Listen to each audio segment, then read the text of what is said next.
오늘 고난주간 두 번째 날인데 어제는 건의를 가지고 예수님이 성전을 청소하신 날입니다. 오늘은 변론의 날입니다. 마침 오늘 우월하신 예수님에 대해서 이렇게 생각하면서 큰 은혜를 받기를 원하는데, 고난을 이기게 하시는 예수님, 이와 같은 제목입니다. 히브리서를 읽는 사람들의 상황에 대해서 어제 잠깐 말씀을 드렸죠. 어려움에 처한 사람들입니다. 베드로 전후서와 똑같습니다. 안으로는 거짓 선지자들, 외부적으로는 저들을 핍박하고 박해하는 일들이 일어나는 가운데 우리 잘 아는 믿음장이 히브리서에서 나오거든요. 왜 믿음을 강조를 하느냐? 필요하기 때문입니다. 그게 약하니까 약한 것을 강조를 하는 것이죠. 그 믿음 붙잡고 살라는 것입니다. 오늘 본문도 한번 다시 읽어보시면 히브리서 2장 1절 같이 한번 읽어보겠습니다. 그러므로 우리는 들은 것에 더욱 유념함으로 우리가 흘러 떠내려가지 않도록 함이 마땅하니라. 우리가 들은 것은 예수님에 대한 말씀입니다.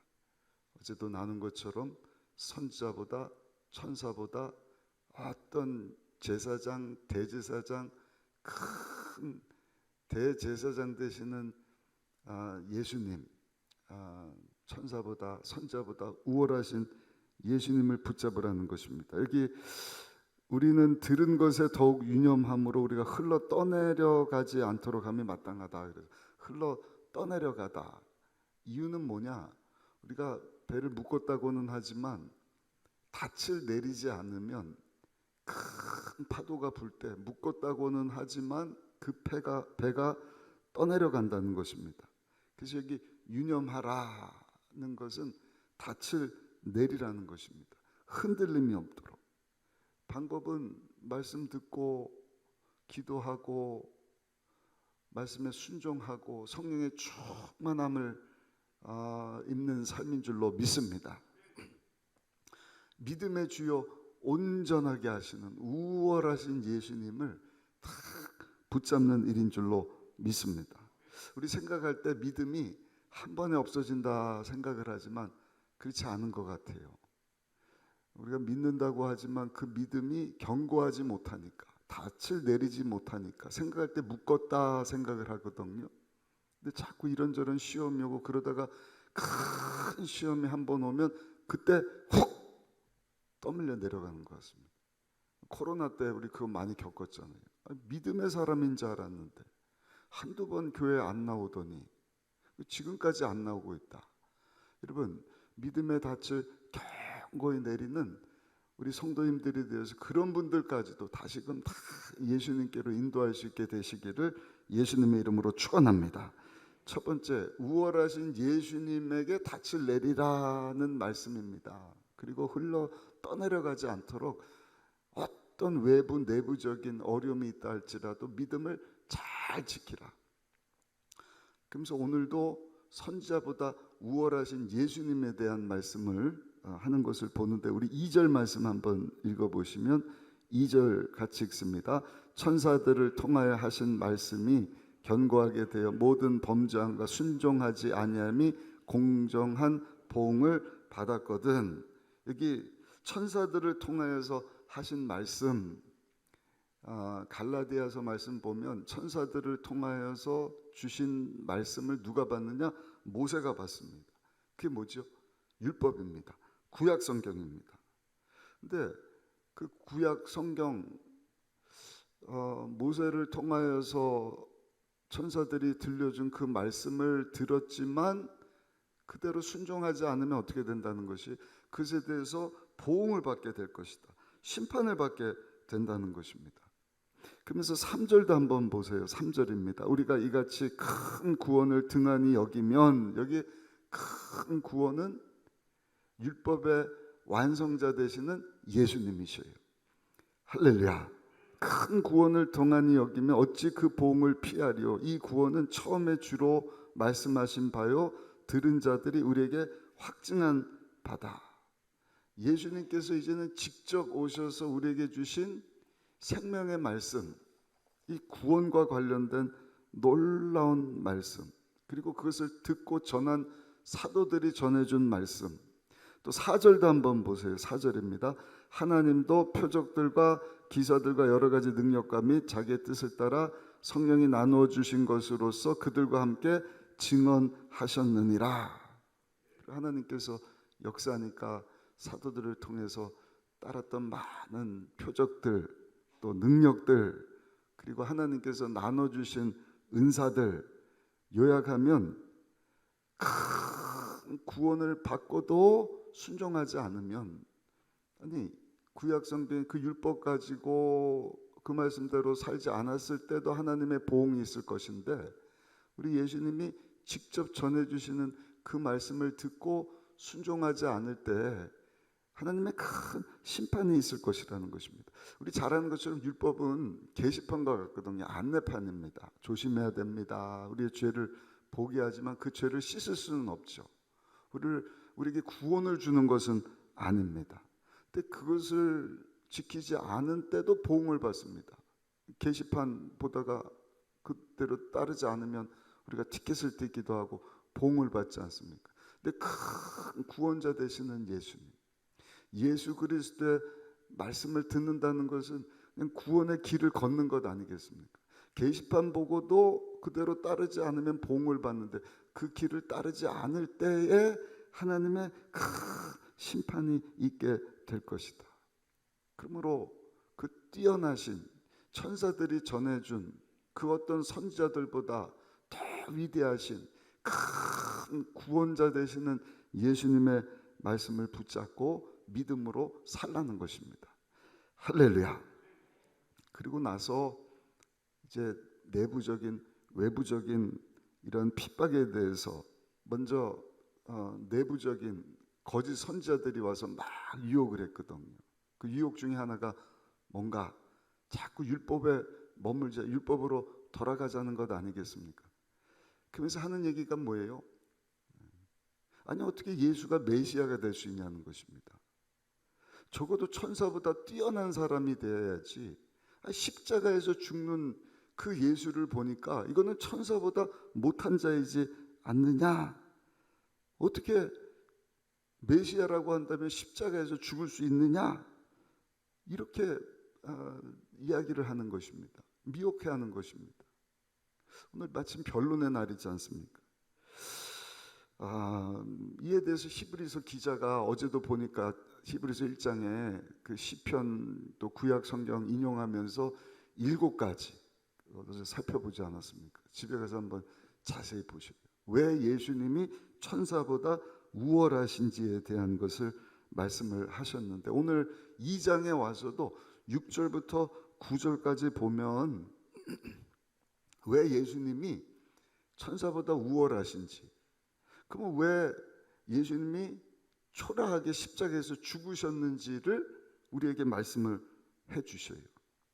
우리 9절만 한번 읽어보시면 요약된 말씀이 9절 말씀입니다. 9절 같이 한번 읽어보겠습니다. 오직 우리가 천사들보다 잠시 동안 못하게 하심을 입은 자 곧 죽음의 고난받으심으로 말미암아 영광과 존귀로 관을 쓰신 예수를 보니 이를 행하심은 하나님의 은혜로 말미암아 모든 사람을 위하여 죽음을 맛보려 하심이라. 아멘. 예수님이 천사보다 못한 것처럼 십자가에서 죽으신 데는 이유가 있습니다. 그게 뭐죠? 십자가 지시기 위함이잖아요. 모든 인류를 구원하시기 위해서 잠시 동안은 천사보다 못한 것처럼 보였다. 그러나 그 십자가 지는 일 때문에 모든 인류가 죄 용서함을 받고 구원함을 받게 되었다. 이걸 쉽게 말씀드리면 돌을, 큰 바위를 쪼갤 때 사용되는 쐐기라고 하는 것 여러분들 아십니까? 나무 조각인데 바위를 쪼갤 때 과거나 현재나 요즘도 그렇다 그래요. 뭐 다이너마이트로 파괴하기 전에는 큰 바위를 쪼갤 때 구멍을 뚫고 거기다가 그 참나무 같은 것 쐐기를 이렇게 꽂아 놓는다 그래요. 그 다음에 하는 일이 뭔가 거기다 물을 부으면 적어도 3일이면 큰 바위가 그냥 쩍 하고 갈라진다는 것입니다. 저 쐐기가, 저 작은 게 무슨 효과가 있을까? 근데 아니라는 것입니다. 큰 바위를 쪼갠다는 것입니다. 예수님이 십자가 지신 것이 바로 쐐기와 같다는 것입니다.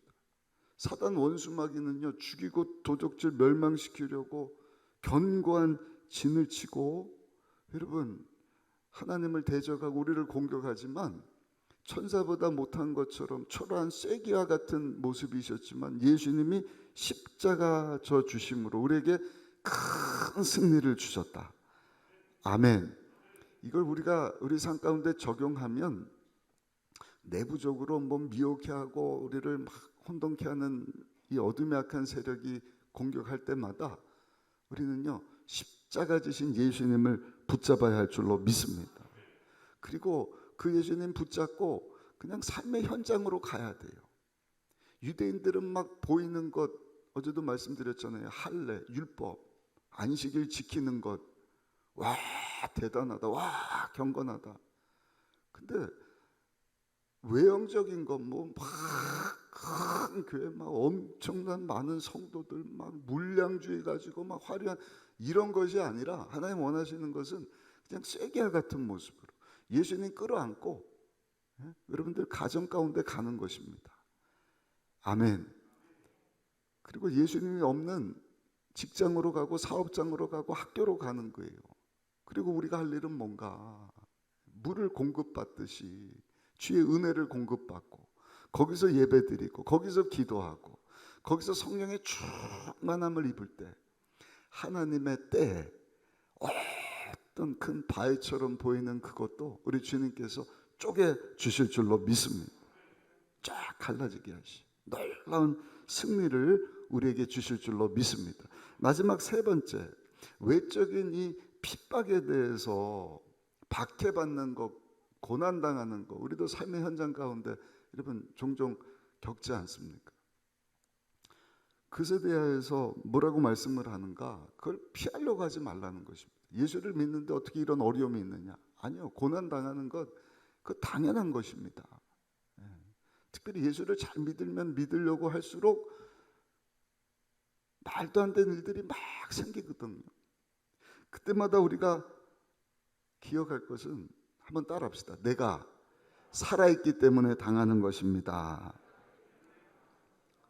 특별히 하나님이 고난을 주시는 이유는 우리를 다듬기 위해서, 정말 정금같이 사용하시기 위하여서. 이렇게 보면 그 뛰어난 제품들은요, 그냥 되는 것이 없더라고요. 명품이 그냥 명품이 아니더라고요. 뭐 그냥 망치질 한 번을 더 한다든지 바느질 한 번을 더 한다든지 그냥 대충 이래갖고 막 찍어내는 그런 것이 아니라 한두 번이 아니죠. 명검 같은 것도 보셔요. 그냥 검이 되는 게 아니잖아요. 풀무불에 막 들어갔다가 또 쇠망치를 했다가 계속 다듬고 나왔을 때 그것이 명검이 되고 명품이 되는 것처럼 우리 성품도 마찬가지죠. 그냥 좋은 성품이 되는 게 아니더라고요. 다 시련 단련을 겪은 후에 정금과 같이, 심지어는 우리 여러분 몸도 그렇지 않습니까? 막 몸이 뛰어난 분들이 있어요. 왕자가 세워지고 그냥 만들어지는 게 아니더라고요. 피나는 노력, 막 운동, 땀을 흘리고 한 결과로 여러분 얻게 되는 것 아니겠습니까? 그러므로 인생의 고난에 대해서도 저 여러분들은 하나님께서 나를 정말 쓰시기에 더 좋은 도구 되게 하시려고 다듬고 계시는구나. 아멘. 예수님께서도 그런 고난의 길을 가셨다는 것이죠. 우리 10절 한번 읽어보실까요? 10절 같이 한번 보겠습니다. 그러므로 만물이 그를 위하고 또한 그로 말미암아 이가 많은 아들들을 이끌어 영광에 들어가게 하시는 일에 그들의 구원의 창시자를 고난을 통하여 온전하게 하심이 합당하도다. 아멘. 구원의 창시자 되시는 분이 누구신가? 예수님입니다. 아멘. 그 예수님도 어떻게 되셨다고요? 고난에 들어가게 하셨다. 그리고 온전하게 하셨다. 예수님도 고난을 통과하신 후에 온전하게 되셨다는 것입니다. 십자가를 지심으로 그 예수님을 믿는 모든 자들에게 구원의 자리로 들어가게 하시려고 예수님께서도 고난을 당하셨다. 11절에 보면 오늘 아주 중요한 말씀을 하시는데 우리 11절 말씀 한번 읽어보겠습니다. 11절입니다. 거룩하게 하시는 이와 거룩하게 함을 입은 자들이 다 한 근원에서 난지라. 그러므로 형제라 부르시기를 부끄러워하지 아니하시고. 여러분, 예수님께서 당하신 고난, 그 최고의 고난이 뭘까요? 십자가잖아요. 아멘. 근데 여러분, 예수님이 십자가 지셔야 되는 고난 이전에 더 큰 고난, 어떻게 보면은 그 이전에 당하신 고난이 있어요. 그게 뭔가, 그게 무슨 고난인지 아세요? 예수님이 저 여러분들과 똑같은 사람이 돼야 되는 고난, 그것을 겪으셨다는 것입니다. 그 예수님께서 형제라 부르게 되셨는데 예수님은 그것을 부끄러워하지 않으셨다. 그게 11절 말씀이거든요. 11절 다시 한번 보실까요? 11절입니다. 거룩하게 하시는 이와 거룩하게 함을 입은 자들이 다 한 근원에서 난지라. 그러므로 형제라 부르시기를 부끄러워하지 아니하시고.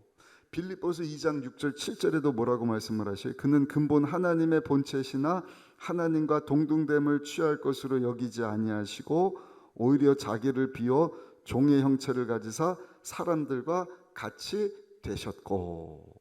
하나님이신데 하나님과 동등됨을 취하지 아니하시고 그 자리를 내려놓고 우리 가운데 육을 입고 우리와 똑같은 사람이 되시려고 내려오셨다. 이게 예수님에게는 큰 고난이라는 것입니다.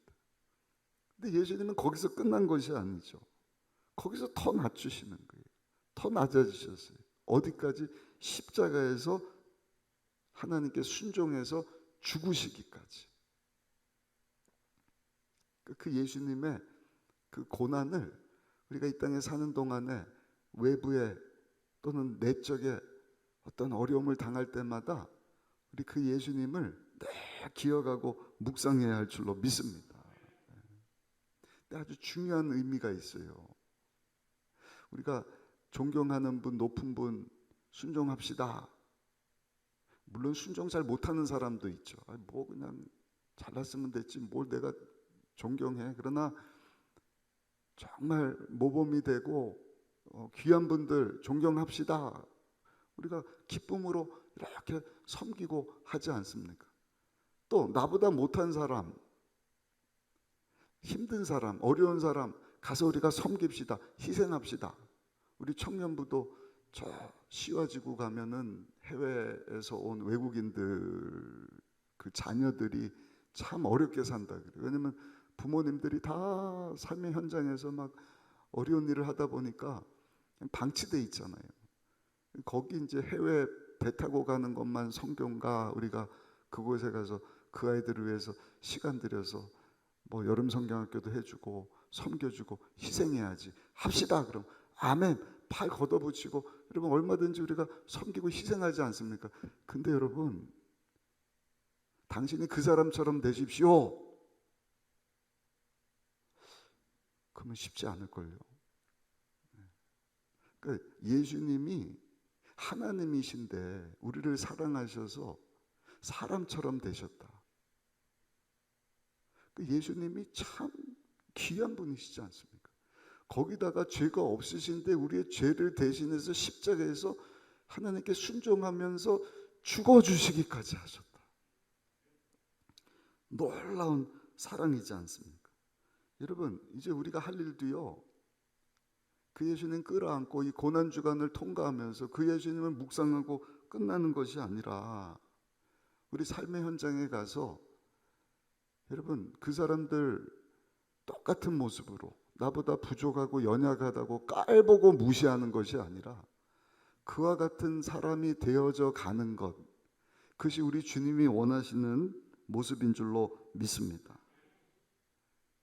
예수님이 우리와 똑같은 형제가 되어주셨다. 그리고 교회 안에서 형제요 자매다 그러지 않습니다. 높든지 낮든지 부족하든지 부족하지 않든지 다 우리는 예수님 안에서 형제요 자매입니다. 그게 정말 우리 주님이 십자가에서 보여주신 사랑이고 희생이고 헌신이라는 것이죠. 우리 17절 18절 말씀 한번 읽어보겠습니다. 17절